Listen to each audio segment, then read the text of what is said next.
How would you like to be a better, more effective communicator to get what you want? Hey there, it's Diane Forster, and welcome to I Have Today, the show that inspires, educates, and empowers you through life's transitions. And each week on this show, we talk about relevant topics to help you live intentionally the I Have Today way with passion and purpose. And this week on the show, we're going to talk about a topic that's really important to a lot of people. And I know personally from my own experience, it's something that I've had to master, and I really help and support my clients and my audience with it as well. And that's the topic of being an effective, good communicator. It's so important. In fact, there's a chapter in my book that I write about communication without emotion. And you're probably wondering, well, emotions matter in communication. I want to effectively communicate my emotions, Diane. Well, that's not what the chapter's about. What it's about is the person on the other end of that conversation not getting emotional in a negative way because the communication isn't going well. So here's what I've discovered. We all want four things. Everybody wants to be seen, heard, appreciated, and acknowledged. We all do. It's a sign of respect. And communication and the way we communicate, the way we are speaking and how it's being received to the other person is really, really important. And so the reason why I want to talk about this is because two incidences happened this week. And I said, oh my gosh, the show's got to be about communication and effective communication into really getting what you want. And so I want to share them with you. I want to share you 3 tips on how you can really be an effective communicator, a better communicator, a good communicator, and how that is really going to help serve you in your life to get you what you want. Okay, so I want to give you the intention statement for today, and it's this. I have today to be a really good communicator. So write that down somewhere, maybe use it as your screensaver or an alarm or something. Put it on Post-it notes so that you can have heightened awareness about this, so that you can really start being a better communicator and paying attention to when you're not being a better communicator. All right, so the first thing I want to share with you is a story about a client of mine who is living with a blended family. So, newly married, she has kids, he has kids, and now they're living together under the same roof. So imagine the dynamic that's going on in that family scenario, right? There's a lot of different personalities and styles that are now blending, and different habits, different routines, and so different parenting styles, different philosophies, different beliefs. And so now they have to create this environment where they're all living under the same roof, and how to be respectful to each other's situations and likes and wants and habits. And so when I was talking to her, she was sharing with me her frustrations. She's frustrated about certain things. The house is too noisy late at night, or there's different habits, leaving TVs on, different things being left around the house, just all the stuff that comes when you're living together with other people, right? So now she's got to decide how she wants to communicate with not only her new spouse, but his children as well. And she was sharing with me some of the frustrations. So what I said to her is, how do you think that's going to make him feel if you're saying, I don't like that. I don't like that when you do this. I don't like it when you leave your stuff laying around. I don't like when you play your guitar late at night. I don't like when you play video games at night. It makes my head spin. It makes me dizzy, or it makes me, frustrated. It gets me wound up. I can't wind down, and I need to wind down in the evening. How is he going to respond to that? He's going to feel rejected. He's going to feel unwanted. He's going to feel like he's doing something wrong. I said, what if instead you said, I know that we have different habits and different routines, and I know that you enjoy doing these things late at night. That's your time to express yourself, or that's your way of winding down. But for me, what I need is I need peace and quiet. I need tranquility. I like to do X, Y, and Z at night. So what if we could figure out a way for all of us to enjoy the things that we want to enjoy and be respectful to each other's time and space at the same time? How can we do that together? And so what you're doing in that situation is it's inclusive. Everybody's feeling respected. Everyone's feeling seen, heard, appreciated, and acknowledged. And this young boy is going to feel empowered and confident that his feelings matter in that moment. It's a much better way to communicate, right? It's being respectful of everyone, and it's not getting emotional in a negative way. Because if you're coming from a place where you're really charged up and feeling negative and really emotional about it, what you're doing is inviting more of that. It's actually disempowering you instead of empowering you. So I could see with her right away, the light bulb went off, and she's now super excited about having this conversation. And what this has done for this young man, I'm telling you, just that subtle shift has taken him from feeling disempowered, undervalued, not worthy, to feeling empowered and worthy, and that his voice matters, his opinion matters, he matters. Much better way to communicate, right?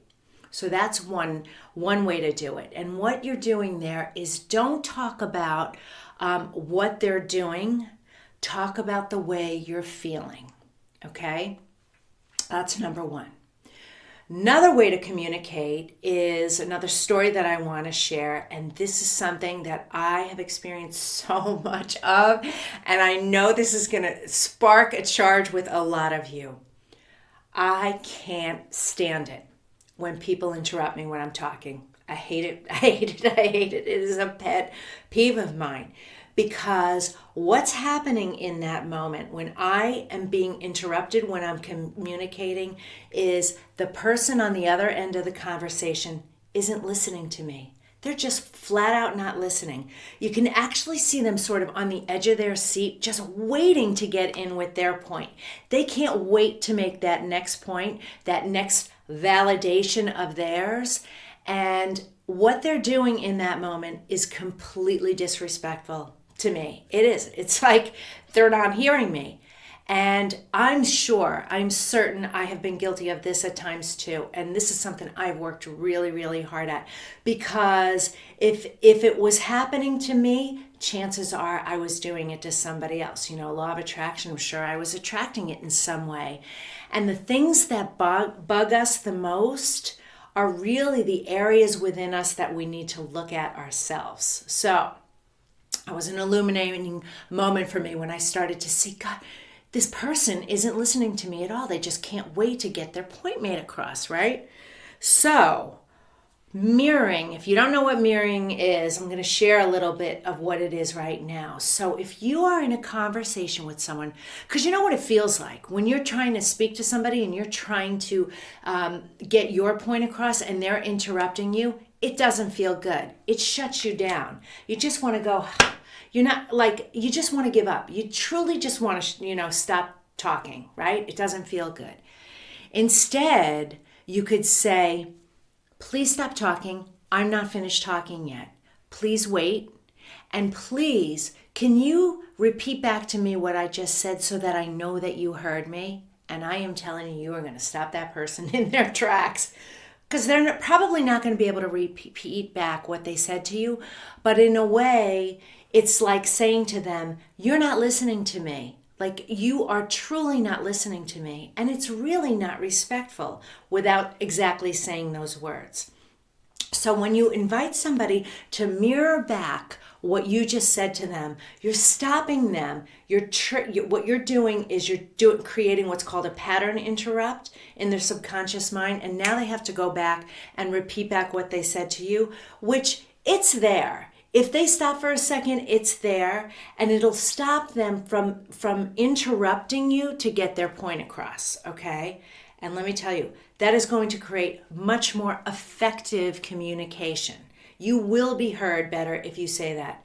Wait, I'm still talking. Can you please stop talking? And can you please repeat back to me what I just said to you? Okay? You're inviting them to mirror you back. All right? So that's way number 2. The next thing is a huge thing, especially, I was going to say especially now, but this is always valid because there is always going to be political diversity, religion diversity, just, polarity in the world, this opinion versus that opinion, right? And what I really try and do in this work and in these teachings to you is not to create that, to embrace the diversity of everybody, to love unconditionally no matter what. It's never about the person, it's about the behavior, right? And when you say, subtle things like, look at politics today and all of that, you're actually inviting that toxicity in. So I'm going to invite you to be aware when you're around toxic conversation and to remove yourself out of the toxic conversation. Remove yourself from the situation and just not engage in it. You can stay there and you can be quiet with it. You don't have to interact with it. You don't have to judge anybody else for doing it, but politely step away from it by saying something that's much softer, less judgmental, or just walking away from the situation altogether. Because it's my belief that that is really the only way to stop that, is just not to engage in it. And certainly don't judge others for doing it, because when you're judging others for doing it, you're not doing anything different than they are, right? They're judging in that moment. So step away and remove yourself from toxic situations and people and invite yourself to be around more uplifting, more empowering, more embracing, more non-judgmental people and experiences and situations. All right, so that was 3 powerful tips, but I wanted to give you another scenario and another story because I said 2 things happened this week and I gave you one of them at the beginning. Let me give you this other one. We tend to think about things and come from a place of what's going on with us and what's going on in our world, which totally makes sense. There's nothing wrong with that. While we live in this great, big, beautiful world, the only world that really matters is the one that we perceive. So I wanted to share another story that happened this week with a young client of mine. This young man is in the midst of switching careers, and he was going to give notice at his place of business. He's been there a couple of years, and it's time for him to move on and pursue something different, and he's not happy there. And so I said to him, what are you going to say to your boss? I'm always interested, how are you going to go in and do this? And what he said to me is he was going to walk in and say, I've been giving this a lot of thought, and this just isn't the right environment for me, and don't really see myself growing in this company. It's just not what I want, and I've been pursuing other options, but I just don't even see myself growing with this company. I just don't see a place for myself here, And it's not that there was anything wrong with the way he said it, but it sort of gave this delivery. I imagined myself hearing that. If someone came to me and gave notice and said that, what I call that is, you're calling their baby ugly. So I said, the last thing you want to do is go in and make anybody feel like you're calling their baby ugly. Like your place of business isn't good enough for me. Like that is not the impression that you ever want to leave. I said, never burn a bridge. Ever, ever. Don't ever burn a bridge. Instead, why don't you go in and say, you know what? This has been an amazing experience for me. I have learned so much in my time here, and I'm so grateful for it. I've been giving this a lot of thought though, and I thought about where I want to go in my future and what I see for myself. And honestly, I feel like it's in a different direction from this. So I wanted to come to you right away and let you know this so that I can pursue other options that I think are more in alignment with me, and I can create the space and the opening for you to get somebody in here right away that's more in alignment with where they want to go and make somebody else's dream come true. And he said, that's a way better way of saying it. And then you're not saying their baby's ugly or their place isn't a good enough place for you. What you're saying is so true anyway. It's just not in alignment with who you are. So get out of your head and get out of your perception of what it is. Get a clearer vision, a visual and image of what the big picture is. Because when you take the aerial view, it's just not right for you, but it's definitely right for somebody else. And you create that space, that energetic field for it. So I followed up with him, went amazingly well. He felt so good about it. The boss felt so good about it. They celebrated together, and what a great way to transition out of that chapter of his life. And what a great way to communicate without it getting emotional, anybody feeling any negative emotion about it. Right? So powerful. So I wanted to share that story as well. So how can you become a more effective, better communicator? Taking the ownership and the responsibility of it. Thinking about, am I the type of person that interrupts people when they're speaking because I'm so ready to get my point across because I know what that feels like when it happens to me. Thinking about being on the receptive end of somebody telling me something that what it is they don't like, instead of inviting a more respectful conversation where everybody is seen, heard, appreciated, and acknowledged, and staying away from and removing yourself from toxic people and toxic conversations. You just don't need to engage in them. That is going to make you a much better communicator. So I want to thank you so much for being here today. If you're watching this on YouTube, please click the subscribe button and hit the bell so you get notified when we do new episodes.